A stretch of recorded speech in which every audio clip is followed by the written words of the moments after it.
دیکھو دوست ماشاء اللہ سب بھائی نے سبحان اللہ کہنا ہے. آپ کا دل تاج ہو تاج میاں حضور انشاءاللہ. میں جن کے نام پکاروں گا شاہ وہ آگے آتے جائے. یہ نظر لے جائیں پہلے جی لے لو. افضل قادری بھائی، افضل قادری بھائی پشاور سے آگے آ جائیں. سبحان اللہ. عابد چچا آگے آ جائیں. سبحان اللہ.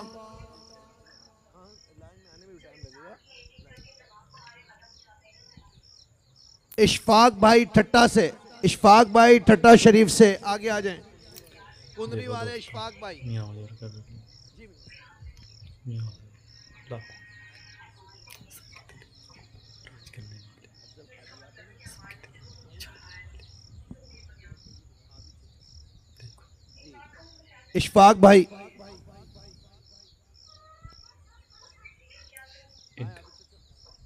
سن کے دل تر تازہ اللہ تعالیٰ برکت دے. سبحان اللہ سبحان اللہ.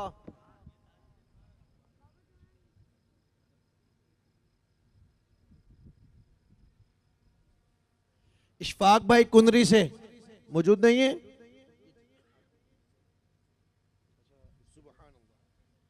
سید محمد یہ کچھ بھائی ہندوستان سے ان کے نام میں پکارتا ہوں. لائیو وہ دیکھ رہے ہوں گے. سید محمد حنیف بھائی انڈیا سے، ہندوستان سے. سبحان اللہ. انڈیا گجرات سے. علی مطب علی بھائی میاں حضور کے مرید ہیں. علی بھائی مطب سے ماشاءاللہ ماشاءاللہ خادم ہے میاں حضور کے. سبحان اللہ سبحان اللہ. اونچا بول دیجئے سبحان اللہ. سبحان اللہ. راجہ لیاقت علی، راجہ لیاقت علی بھائی.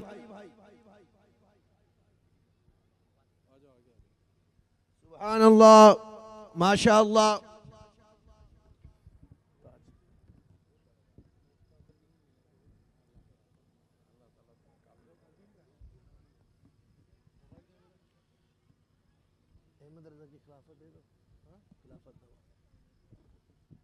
شاہ خالد بھائی لاہور سے، شاہ خالد بھائی لاہور سے. وہ موجود نہیں ہے تو لاہور والوں کو انشاءاللہ صاحب زیادہ صاحب دے دیں گے. اشفاق بھائی نہیں ہے ٹھٹا والے، یہ ہندوستان والے. اب جن کی خلافت باقی یہ ایک منٹ یہ یہی رکھے نا. نہیں ہے دیکھ لو اشتیاق کو لائیں. احمد رضا، احمد رضا کراچی والے بلدیہ ٹاؤن. احمد رضا ابھی موجود تھے نا. ادھر آؤں خلافت نامہ آپ کا. آصف بھائی، احمد رضا، سلیم بھائی جن کی خلافت نامے باقی تھے ان کو دیے جا رہے ہیں.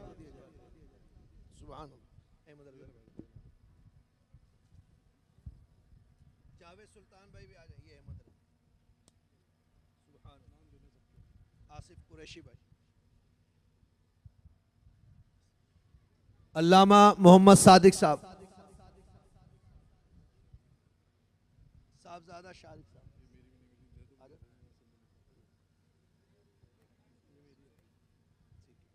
محمد سلیم آپ ہیں.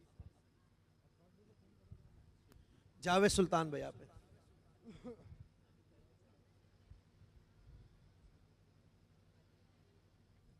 یہ تاج نہیں خلافت ہے. خلافت مفتی محمد صادق صاحب، علامہ صاحب. علامہ صاحب تاج نہیں پہن کر آئے محفل میں. خلیفاؤں کو لازم ہے. سبحان اللہ سبحان اللہ. اب میاں حضور جو ارشاد فرمائیں خلفاء کے لیے جن کو خلافت ملی ان کے لیے بھی، اور ہم سب بھی موجود ہیں ہم سب کے لیے بھی. اشتیاق بھائی کراچی والے، اشتیاق بھائی کو تو خلافت مل چکی ہے، خلافت نامہ. اشتیاق بھائی آ جائیے. ایک دے دو لکھ دیں گے. سبحان اللہ. میاں حضور اب کچھ ارشاد فرمائیں گے، آپ تمام احباب توجہ سے سنیے. بسم اللہ الرحمن الرحیم. جن صاحب لوگوں کو جن کو بھی اس وقت خلافت سے نوازا گیا ہے یا جن کو پہلے دی جا چکی ہیں، وہ سب یہ سمجھیں کہ وہ مخدوم نہیں ہو گئے، وہ خادم ہو گئے ہیں۔ خلافت ایک ذمہ داری ہے، اور اس ذمہ داری کے آنے کے بعد بندہ ذمہ دار ہو جاتا ہے، اور عام مرید پر اتنی پابندی یا سختی نہیں ہوتی جتنی خلیفہ پر ہونی چاہیے، اور ہوتی ہیں ذمہ داری۔ تمام خلفاؤں کے لیے یہ ضروری ہے کہ وہ فرائض، واجبات، مستحب، اخلاق، اس کو ضرور اپنائیں۔ اگر کوئی شخص فرائض کو یا واجبات کو ہلکا سمجھتا ہے تو وہ گمراہ ہے، اور گمراہ کی کوئی چیز قابل قبول نہیں ہوتی۔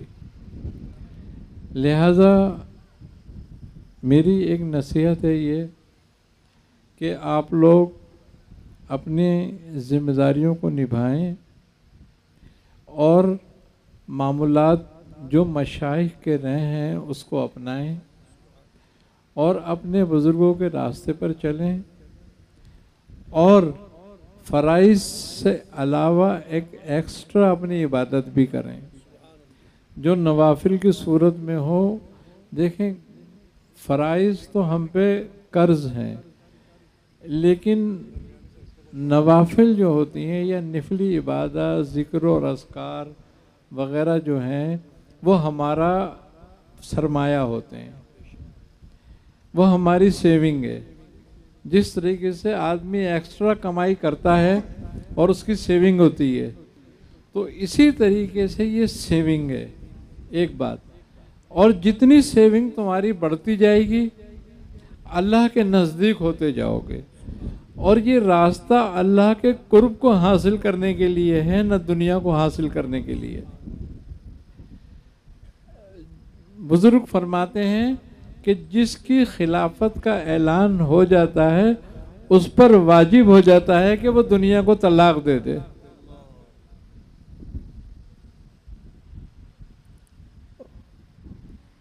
مگر دنیا بقدر ضرورت ہونی چاہیے، بقدر خواہش نہیں۔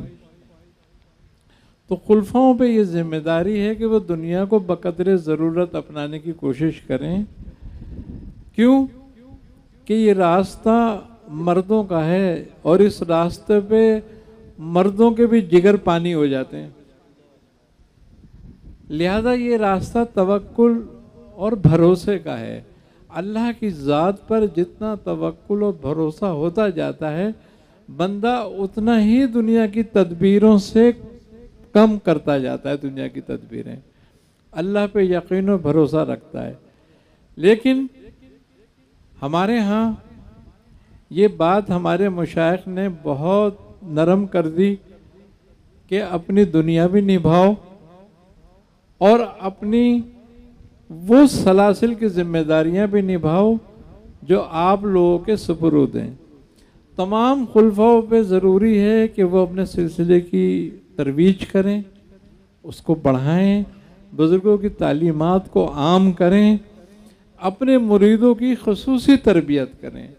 دیکھیں، پھل اپنے درخت سے معلوم ہوتا ہے کہ پھل جتنا اچھا ہوتا ہے، درخت اتنا ہی بہترین تصور کیا جاتا ہے کہ جس درخت کا پھل ہے وہ بہت اچھا درخت ہوگا کوئی۔ تو لہذا اپنے مریدوں کی اچھی طریقے سے تربیت کریں، ایک بات۔ دوسری بات یہ ہے کہ سلاسل اور جو ہمارا طریق ہے سلاسل کا، اس کی پیروی ضرور کریں۔ دیکھیں، بزرگوں کے سلسلے کو بزرگوں کے طریقے پر چلائیں گے تو کامیابی ہوگی، اور معلوم ہوگا کہ یہ کس بزرگ سے نسبت رکھتا ہے۔ ہمیشہ یاد رکھو، انسان کی شخصیت کوئی اہمیت نہیں رکھتی، نسبت اہمیت رکھتی ہے۔ اگر نسبت ہے تو پھر شخصیت بھی ہے، نسبت نہ رہی تو پھر شخصیت بھی نہیں رہتی. کیوں کہ یہ ذمہ داری جو سلسلے کی ہوتی ہے، سلسلے کی ذمہ داری یہ ہاتھ شیخ کے ہاتھ میں نہیں ہوتا، یہ ہاتھ رسول خدا کے ہاتھ میں جاتا ہے. اور اس سے منحرف ہونے والا آدمی اللہ اور رسول دونوں کا منحرف ہوتا ہے. ایک وہ ہے جو قبول نہ کرے، اس کی کوئی ذمہ داری نہیں ہوتی، اس پر کوئی اثر کسی بات کا نہیں. ایک وہ ہے جو ذمہ داری حاصل کر کے، قبول کر کے، ذمہ داری لے کر ذمہ داری نہ نبھائے، وہ زیادہ پکڑ میں آتا ہے اور زیادہ مستحق عطاب ہوتا ہے. لہذا ہمیں چاہیے کہ ہم اپنے بزرگوں کے راستے پر چلیں، ان کے قدم بہ قدم پہ، ان پہ قدم پہ پیر رکھتے ہوئے ان کے قدم سے ملا کر قدم چلیں. یہی ہماری کامیابی ہے. دوسری بات یہ ہے کہ ہر خلیفہ جس کو خلافت دی گئی ہے اس کو 3 ذمہ داریاں عائد ہو جاتی ہیں. پہلی بات یہ کہ وہ معمولات مشائخ کا پابند ہو. دوسری بات یہ کہ اپنے مریدین کو معمولات مشائخ کا پابند کرے. دوسری بات اس میں شجرہ خوانی بھی بڑی اہمیت کی حامل ہے. تیسری بات سلسلے کا لباس، سلسلے کے لباس کو بدلنے کی کوشش نہ کی جائے، کیونکہ یہ بزرگوں کی شناخت ہے. دیکھیں ایک طریقہ ہمارا اپنا ہے، وہ قبول نہیں ہے. طریقہ وہ قبول ہے جو بزرگوں سے آ رہا ہے، اس لیے کہ مقبول لوگوں سے آ رہا ہے ہم تک. تو مقبول لوگوں کا ہر کام قبول ہوتا ہے، اور جو قبول کام کو ہم اختیار کرتے ہیں اس میں بڑی برکت ہوتی ہے، اس میں سچائی ہوتی ہے. تو لہذا ہمیں چاہیے کہ ہم مشائخ کے معمولات کا، شجرہ خوانی کا، اور دوسری بات جو سب سے اہم ہے وہ ہے اپنے اخلاق کا درست کرنا. کوئی خلیفہ حاکم نہیں ہو جاتا، کوئی سلطنت نہیں مل جاتی اس کو، بلکہ وہ خادم ہو جاتا ہے. جو اس کی سلطنت ہوتی ہے وہ چھن جاتی ہے اس سے، وہ لوگوں کا خادم ہو جاتا ہے. اب اس کی ذمہ داری ہے کہ وہ لوگوں کو راہ دکھائے، راہ دکھائے اپنی زبان سے نہیں، اپنے کردار سے. اپنے کردار سے اپنے مریدوں کو راہ دکھائے. خدمت خلق اس راستے میں 2 چیزیں بڑی اہم ہیں. ایک اہم چیز جو ہے وہ ہے خالق سے محبت.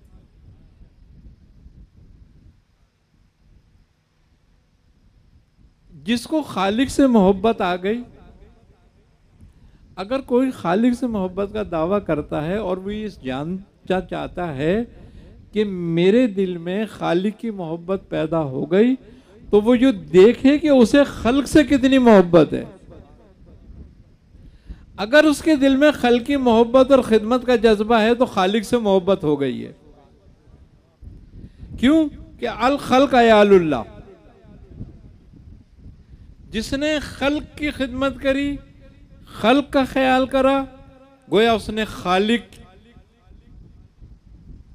کے ساتھ اپنا رابطہ اور راستہ مضبوط کیا.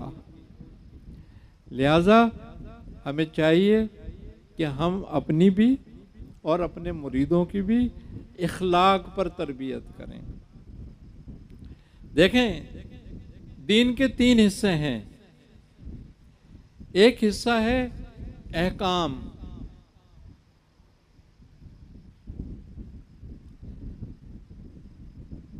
کہ شریعت کے احکام کیا ہیں ان کو اپنانا. دوسرا حصہ جو ہے وہ ہے ایمان کامل رکھنا، عقیدہ درست رکھنا. اگر عقیدہ صحیح نہیں تو کوئی بھی کام صحیح نہیں ہو سکتا. پھر لہذا عقیدے کی درستگی بھی اس راستے میں بڑی اہمیت کی حامل ہے. کیوں؟ اگر عقیدہ درست نہیں ہوگا تو اللہ اور اس کے رسول کا فیض حاصل نہیں ہوگا.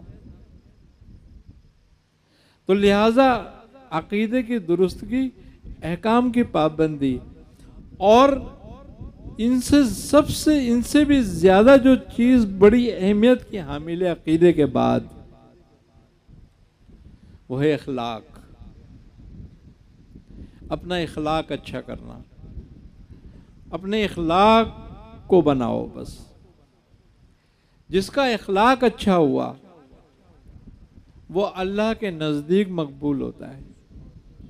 اور یہ خوبی کی بات یہ ہے کہ اپنی شخصیت کو تولنے کا بھی یہ ایک پیمانہ ہے کہ اگر تم یہ چاہتے ہو، دیکھنا چاہتے ہو کہ میں اللہ کے قریب ہوں یا نہیں، تو یہ دیکھو کہ تمہارا اخلاق خلق سے کتنا اچھا ہے.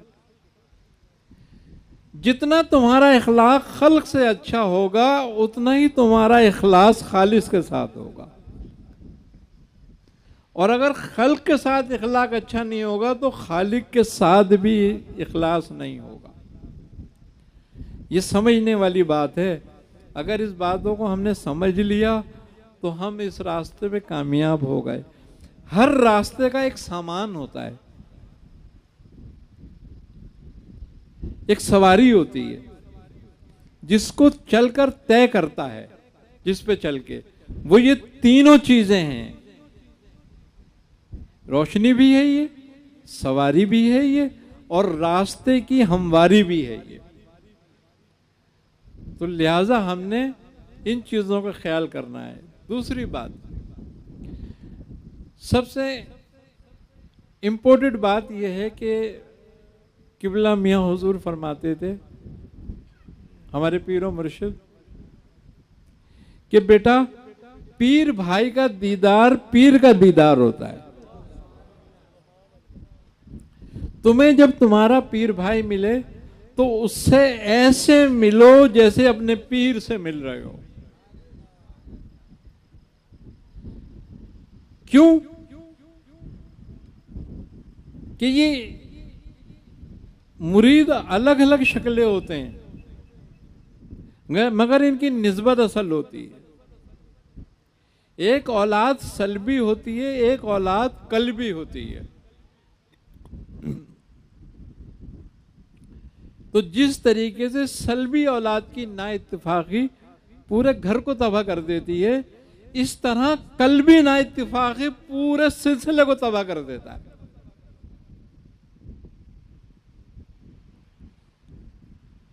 ایک عام گھر کو بزرگ جوڑ کے رکھنا چاہتے ہیں کہ جڑا رہے تاکہ اس کی ہیبت رہے خاندان میں.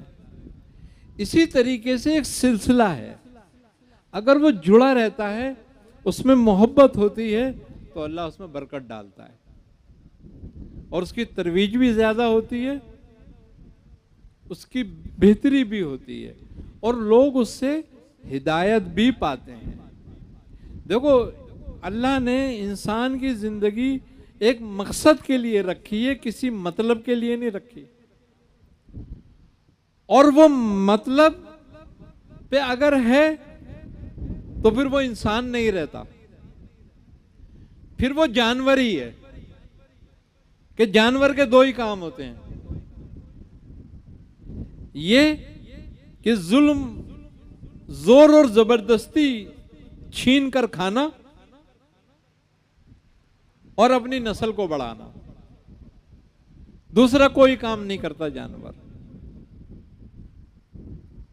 لیکن انسان کب جانور سے نکلتا ہے، حیوانیت سے کب نکلتا ہے؟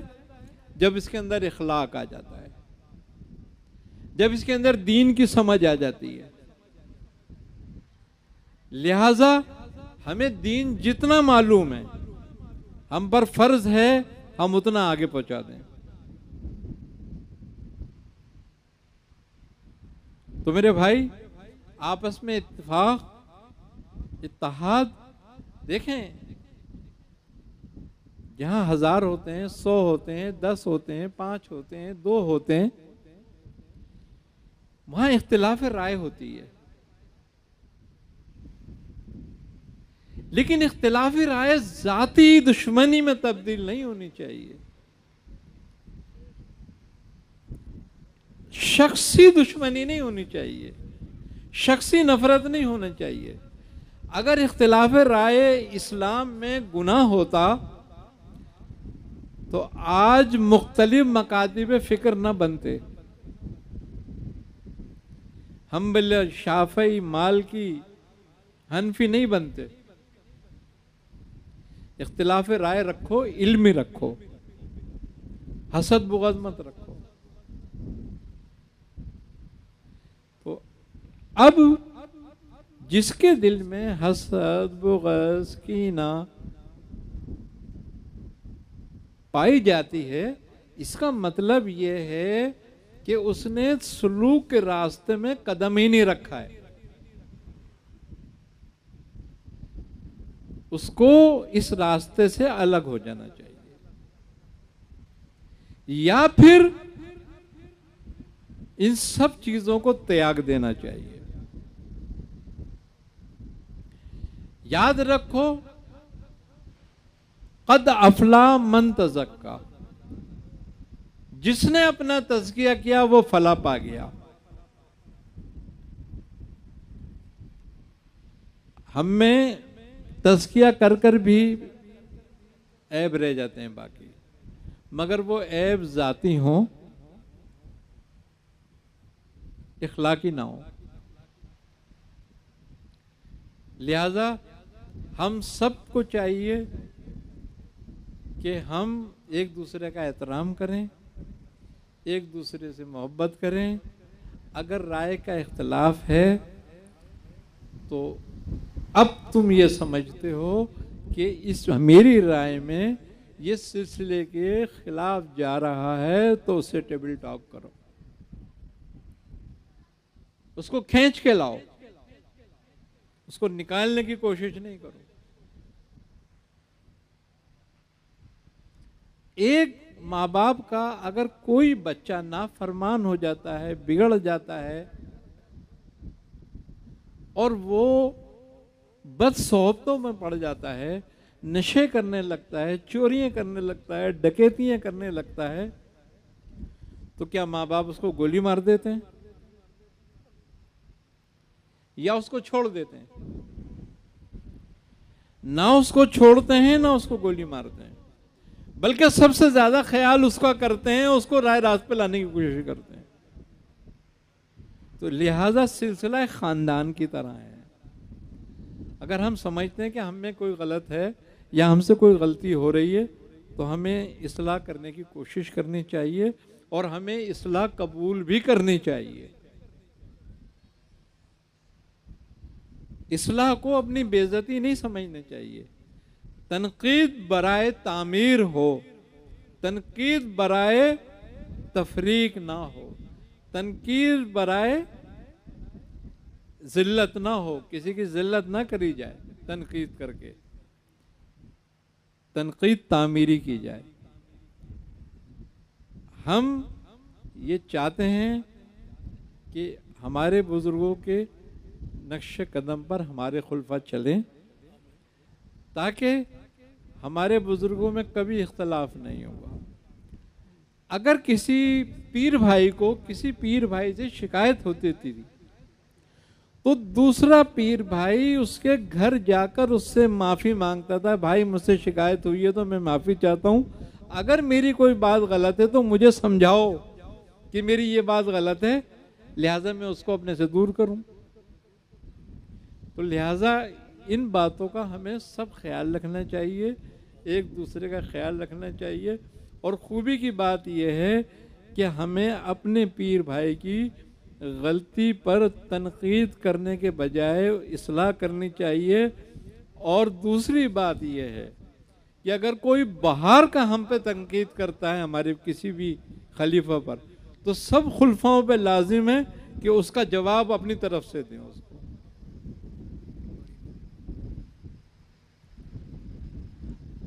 گھر کا جھگڑا ہے نا، اسلام گھر میں کر لیں گے، لیکن کسی دوسرے کو کیوں دخل اندازی کرنے دیں گے؟ اس کو ہمیں جواب دینا ہے، خود دینا چاہیے جواب. لہٰذا ہمارے لیے یہ بہت ضروری ہیں باتیں، یہ سمجھ لینا چاہیے. اس کو بزرگوں کا طریقہ سمجھو یا میری نصیحت سمجھو، جو بھی سمجھو. لہٰذا ہمیں ان سب باتوں کا خیال کرنا ہے. اللہ تبارک و تعالی تمام خلفاء کو راہ ہدایت عطا فرمائے، اس پہ استقامت عطا فرمائے، بزرگوں کے راستے پہ چلنے کی توفیق عطا فرمائے. اللہ تبارک و تعالی ہماری دعاؤں کو اپنی بارگاہ میں قبول فرمائے. ایک دوسرے کے کندھے پہ ہاتھ رکھ لیں. بیت تجدید ہو رہی ہے اور جو لوگ نئے مرید ہونا چاہتے ہیں وہ جہاں بھی ہیں ایک دوسرے کے کندھے پہ ہاتھ رکھ لیں. جو بہنیں میاں حضور کی روحانی بیٹیاں بہنیں جو دیکھ رہی ہیں، جو الفاظ میاں حضور ارشاد فرمائیں گے وہ الفاظ دہراتے رہیں. جو روحانی جواہر چینل پر دیکھ رہے ہیں وہ بھی وہی الفاظ دہرائیں. انشاءاللہ سلسلہ عالیہ تاریخیہ میں آپ داخل ہو جائیں گے انشاءاللہ. پڑھیں. اعوذ باللہ من الشیطان الرجیم، اعوذ باللہ من الشیطان. بسم اللہ الرحمن الرحیم. میں نے توبہ کی اپنے تمام گناہوں سے، جنہیں میں جانتا ہوں، جنہیں میں نہیں جانتا، اور میں عہد کرتا ہوں اپنی باقی زندگی اللہ کے رسول کے فرمان کے مطابق گزاروں گا. پڑھیں لا الہ الا اللہ محمد رسول اللہ. میں نے آپ کو سلسلہ عالیہ خاندان قادریہ، سلسلہ عالیہ سہروردیہ، چشتیہ، قلندریہ، نقشبندیہ، ابوالعلائیہ، جہانگیریہ، مداریہ میں داخل سلسلہ مرید کیا. آپ نے قبول کیا، قبول کیا، قبول کیا. اور الحمدللہ میں اپنے تمام خلفاؤں کو جو مجھے اجازت خاص ہوئی ہے سب کو اس کی اجازت دیتا ہوں سلسلہ مداریہ کی. وہ مداریہ سلسلے میں خلافت بھی دے سکتے ہیں، اجازت بھی دے سکتے ہیں. سبحان اللہ، واہ کیا بات ہے، کرم کی کیا بات. بیٹے اشفاق بھائی آگے آ جائیں. کندری سے اشفاق بھائی خلافت نامہ لے لیں، تاج پہن لیں، تشریف رکھیں. نماز فجر کا وقفہ ہوگا بعد میں. نا بول تو رہا ہوں وہی.